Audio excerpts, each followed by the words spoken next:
No Saúde Holística de hoje, nós estamos falando de normose e normopatia.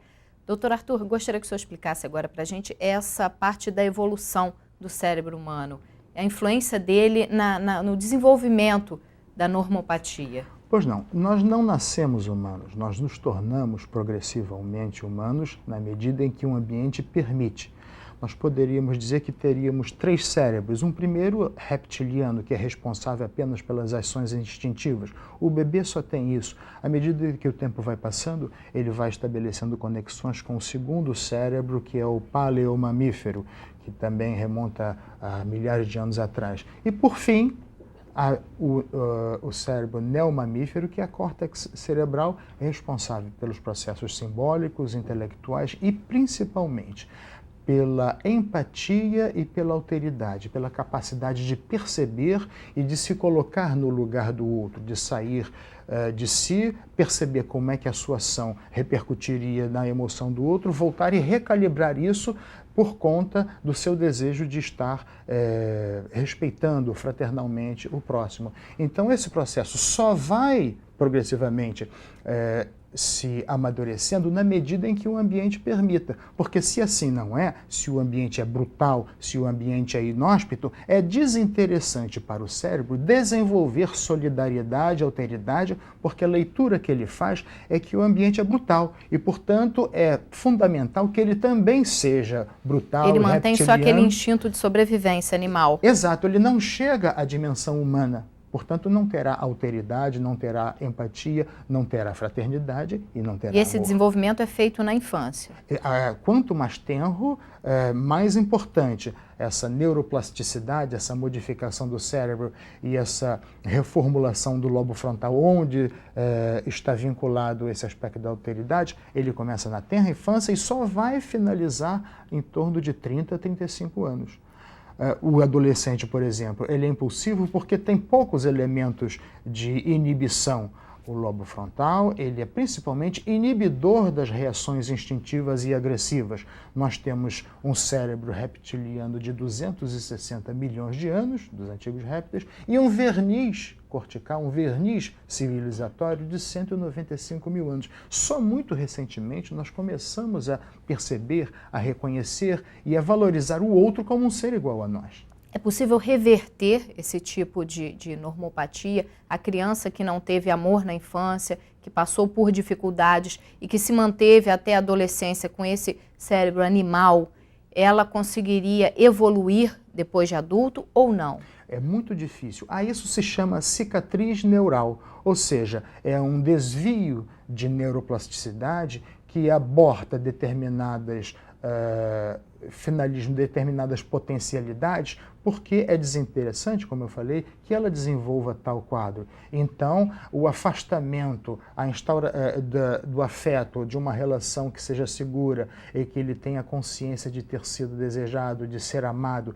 isso é fundamental, tão fundamental quanto o alimento. Isso para a formação da personalidade que, repito, está intimamente ligado à formação do cérebro e do lobo frontal. Uma vez não formado plenamente, uma vez dentro de uma sociedade com valores deturpados, enfim, de banalidade do mal, de extrema agressividade, isso com certeza compromete a formação do cérebro. Agora, doutor Sorraco, um número que o doutor Arthur me passou antes do programa foi que cerca de 200 milhões de crianças no mundo hoje teriam normopatia, viveriam nessas condições subhumanas. Como é que o senhor analisa a sociedade? Como é que o senhor consegue projetar uma sociedade daqui 10, 20 anos com crianças sendo criadas dessa forma, com pais que abandonaram essas crianças, que essas crianças não tiveram nenhum tipo de amor, elas perderam totalmente a noção de civilidade. Como é que a gente pode esperar uma sociedade daqui para frente? Como o professor Arthur já registrou no livro dele, o futuro é sombrio. Porque esses valores incutidos na criança vêm alimentar o egoísmo, o egocentrismo. Isso leva a uma competição, não vou dizer desleal, mas uma relação humana de desconfiança, de medo e de agressividade. Isso é muito ruim. O horizonte, professor, é sombrio mesmo, não é? porque nós encontramos sinais claros desse egoísmo que não é aquele egoísmo saudável que ocorre no desenvolvimento humano na infância, não é? Até os 5 anos de idade, a criança é autorreferente, mas a partir daí ele se desenvolve. E o que está a ocorrer hoje, nesse cenário de egolatria, efetivamente, é que as corporações adotam esse mesmo sistema de se autoproteger. Isso se chama corporativismo, que é o pior dos egoísmos, porque é o egoísmo de um pequeno segmento em detrimento ao anseio social, aos interesses da sociedade.